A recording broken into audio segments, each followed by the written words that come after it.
नमस्कार, मैं doctor Ansar school of law में आपका स्वागत है। हिंदू संस्कृति में विवाह को एक संस्कार माना गया है। विवाह के बाद पति पत्नी का अटूट तथा जन्म जन्मांतर का संबंध हो जाता है। पति तथा पत्नी दोनों के एक दूसरे के प्रति सामाजिक तथा वैधानिक दायित्व उत्पन्न हो जाते हैं। सहवास या साहचर्य उनका वैधानिक या यूं कहें दाम्पत्य अधिकार हो जाता है। मान लीजिए यदि दोनों में से कोई पक्षकार दूसरे को सहवास या साहचर्य से अलग कर दे या एक पक्षकार दूसरे के साथ रहने से इनकार कर दे तो क्या दूसरा पक्षकार प्रथम पक्षकार को उसके साथ रहने को बाध्य कर सकता है? इस संबंध में हिंदू मैरिज एक्ट 1955 के चैप्टर 3 सेक्शन 9 में प्रावधान किया गया है, जिसे दाम्पत्य अधिकारों की प्रतिस्थापना या रेस्टिट्यूशन ऑफ कंजुगल राइट्स कहा जाता है। सामान्य बोलचाल की भाषा में जब पति द्वारा पत्नी के विरुद्ध धारा 9 के अधिकारों के प्रयोग में न्यायालय में वाद प्रस्तुत करता है तो इसे विदाई का वाद भी कहा जाता है। इस अधिकार के प्रयोग में यदि एक पक्षकार दूसरे के साथ रहने से इनकार कर दे तो दूसरा पक्षकार प्रथम को उसके साथ रहने को बाध्य कर सकता है। अब सेक्शन 9 यानी रेस्टिट्यूशन ऑफ कंजुगल राइट्स का हिस्टोरिकल बैकग्राउंड क्या है, अर्थात यह किस तरह से भारतीय विधि में प्रवेश कर गया। देखिए, दाम्पत्य अधिकारों की प्रतिस्थापना की अवधारणा मूलतः यहूदी विधि की देन है। यहूदी विधि की इस अवधारणा को इंग्लिश कॉमन लॉ में ग्रहण किया गया तथा इंग्लिश कॉमन लॉ से यह भारतीय विधि में प्रवेश कर गया। प्रारंभ में दाम्पत्य अधिकारों की प्रतिस्थापना के साधारण सिद्धांतों को अंग्रेजी कॉमन लॉ के संदर्भ में लॉर्ड हर्शल ने दुर्दांत एवं बर्बर कहा था, किंतु तब से अब तक इस विधि में पर्याप्त परिवर्तन हो चुके हैं। उल्लेखनीय है कि भारतीय विधि में उपचार अंग्रेजी शासनकाल में स्थापित हुआ तथा अंग्रेजी शासनकाल में यही एक ऐसा वैवाहिक अनुतोष था जो सभी जातियों, वर्गों तथा धर्मों के लोगों को समान रूप से उपलब्ध था। हिंदू मैरिज एक्ट 1955 के सेक्शन 9 के अनुसार जबकि पति या पत्नी ने अपने को दूसरे के साहचर्य से किसी युक्त प्रतिहेतु के बिना प्रत्याहृत कर लिया हो, तब व्यथित पक्षकार दाम्पत्य अधिकारों के प्रतिस्थापना के लिए जिला न्यायालय में अर्जी द्वारा आवेदन कर सकेगा और न्यायालय ऐसी अर्जी में किए गए कथनों के सत्यता के बारे में तथा इस बात के बारे में कि इसके लिए कोई वैध आधार नहीं है कि आवेदन को क्यों न मंजूर कर लिया जाए, अपना समाधान हो जाने पर दाम्पत्य अधिकारों के प्रतिस्थापना का डिक्री पारित कर सकेगा। सेक्शन 9 के साथ एक स्पष्टीकरण भी है और सेक्शन 9 के स्पष्टीकरण के अनुसार जहां यह प्रश्न उठता है कि क्या साहचर्य के प्रत्याहरण के लिए युक्त प्रतिहेतु या कारण है, वहां युक्त प्रतिहेतु साबित करने का भार उस व्यक्ति पर होगा जिसने स्वयं को साहचर्य से प्रत्याहृत कर लिया है। अब सेक्शन 9 के आवश्यक तत्व या एसेंशियल एलिमेंट्स ऑफ सेक्शन 9 अर्थात सेक्शन 9 को लागू करने हेतु किन शर्तों को पूरा करना होगा। देखिए, अधिनियम की धारा 9 के अंतर्गत दाम्पत्य अधिकारों की प्रतिस्थापना की डिक्री तभी पारित की जा सकती है जब पहला, पति या पत्नी में से कोई भी बिना किसी युक्त कारण के दूसरे के साहचर्य से स्वयं को प्रत्याहृत या अलग कर लिया है। दूसरा, दूसरे पक्षकार या पीड़ित पक्षकार ने दाम्पत्य अधिकारों की प्रतिस्थापना हेतु न्यायालय में याचना की हो।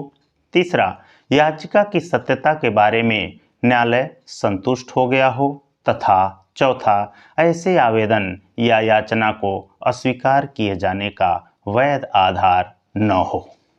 अब धारा 9 में प्रयुक्त युक्त प्रतिहेतु या न्यायोचित कारण अर्थात रीजनेबल एक्सक्यूज या जस्ट कॉज क्या है?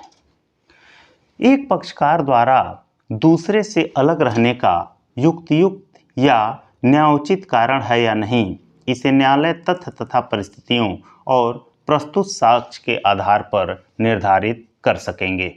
अब प्रश्न यह उठता है कि क्या युक्तियुक्त प्रतिहेत या न्यायोचित कारण जिसकी वजह से एक पक्षकार ने दूसरे से स्वयं को साहचर्य से अलग कर लिया है, क्या वह गंभीर और वजनी होनी चाहिए?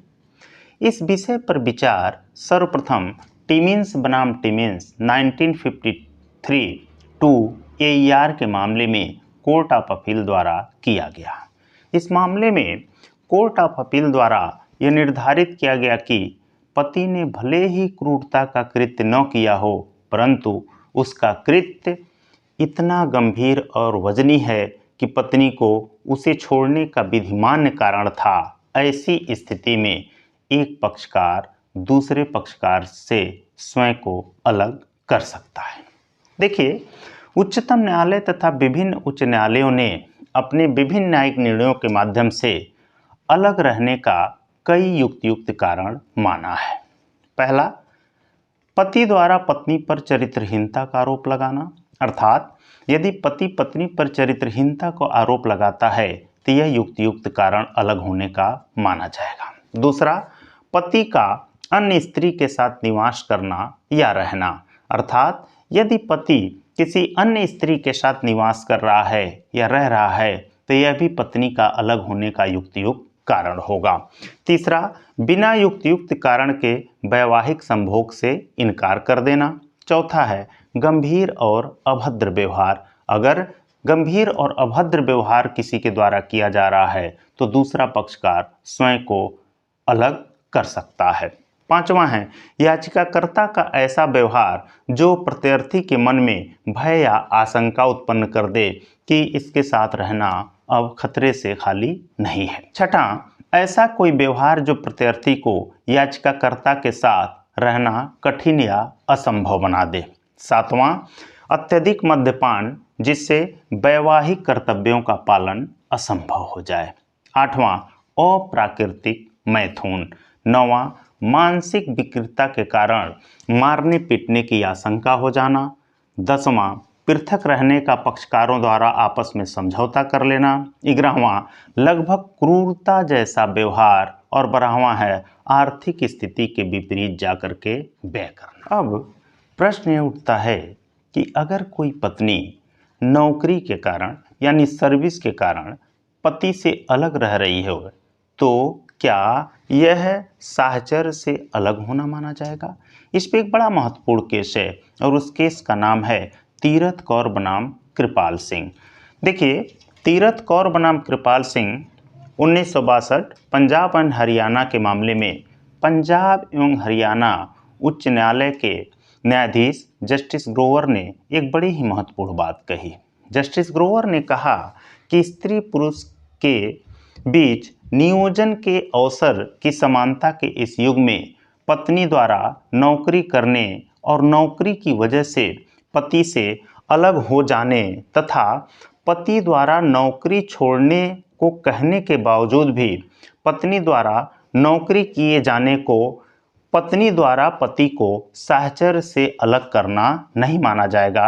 यह पत्नी का पति से अलग रहने का युक्तियुक्त कारण माना जाएगा। अब प्रश्न यह है कि धारा 9 में रेस्टिट्यूशन ऑफ कंजुगल राइट्स के लिए न्यायालय में अर्जी कैसे दी जाएगी, किस न्यायालय में दी जाएगी तथा किसके द्वारा दी जाएगी और सबूत का भार किस पर होगा?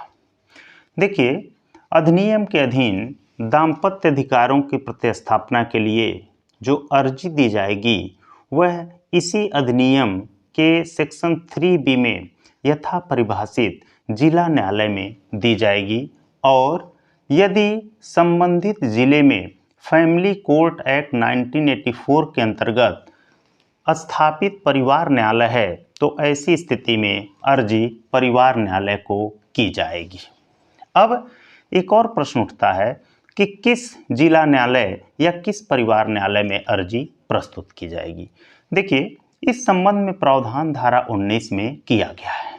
धारा 19 के अनुसार अर्जी उस जिला न्यायालय या परिवार न्यायालय के समक्ष उपस्थापित की जाएगी जिसकी साधारण आरंभिक सिविल अधिकारिता के स्थानीय सीमाओं के अंतर्गत विवाह का अनुष्ठापन हुआ था, या प्रत्यार्थी या रिस्पोंडेंट अर्जी उपस्थापन के समय निवास करता है, या विवाह के पक्षकारों ने अंतिम बार निवास किया था, या यदि पत्नी याची है तो जहां वह याचिका पेश करने की तारीख को निवास कर रही है। अब फिर एक प्रश्न और उठता है कि सबूत का भार किस पर होगा। देखिए, सेक्शन 9 के ही स्पष्टीकरण में इसको स्पष्ट कर दिया गया है। सबूत का भार अर्जीदार पर भी होगा और प्रत्यार्थी पर भी होगा। अर्जीदार पर सबूत का भार कब होगा? देखिए, सेक्शन 9 के स्पष्टीकरण के अनुसार इस बात को साबित करने का प्रारंभिक भार कि प्रत्यार्थी ने बिना युक्त कारण के अर्जीदार के साहचर्य से अपने को अलग कर लिया है, स्पष्टतः अर्जीदार पर होगा कि वे साबित करें कि बिना किसी कारण के प्रत्यार्थी ने यानी रिस्पोंडेंट ने जिसके विरुद्ध वाद ला रहे हैं या जिसके विरुद्ध याचना दी जा रही है उसने बिना किसी युक्त कारण के स्वयं को साहचर्य से अलग कर लिया है। अब बर्डन ऑफ प्रूफ रिस्पोंडेंट पर कब होगा यानी प्रत्यार्थी पर कब होगा? देखिए, जहां प्रश्न यह उठता है कि साहचर्य से प्रत्याहरण के लिए युक्त प्रतिहेतु है यानी रीजनेबल रीजन है, वहां इस रीजनेबल रीजन यानी युक्त प्रतिहेतु को साबित करने का भार उस व्यक्ति पर होगा जिसने स्वयं को प्रत्याहरित कर लिया है।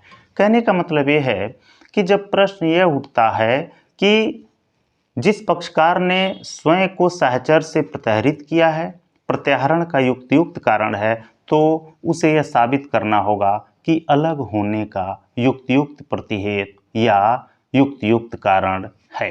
मान लीजिए किसी पक्षकार ने सेक्शन 9 के अंतर्गत रेस्टिट्यूशन ऑफ कंजुगल राइट्स के लिए न्यायालय में याचना प्रस्तुत कर दी है या वाद ला दिया है। अब न्यायालय इस याचना को स्वीकृत भी कर सकता है और अस्वीकृत भी कर सकता है। न्यायालय कब इसको स्वीकृत करेगा और कब इसको अस्वीकृत कर देगा?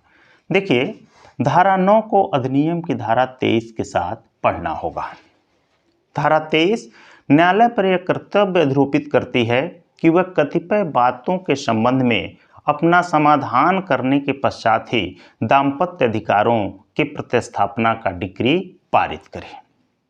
डिक्री पारित करने के पूर्व न्यायालय युक्त संदेह से परे यह समाधान अवश्य करेगा कि प्रत्यार्थी ने युक्त प्रतिहेतु के बिना अर्जीदार के साहचर्य से खुद को अलग कर लिया है और ऐसा कोई विधि का आधार नहीं है जिसके कारण डिक्री को पारित न कर दिया जाए। न्यायालय प्रतिस्थापना की याचना को अस्वीकार भी कर सकता है, अर्थात अस्वीकृत कर सकता है।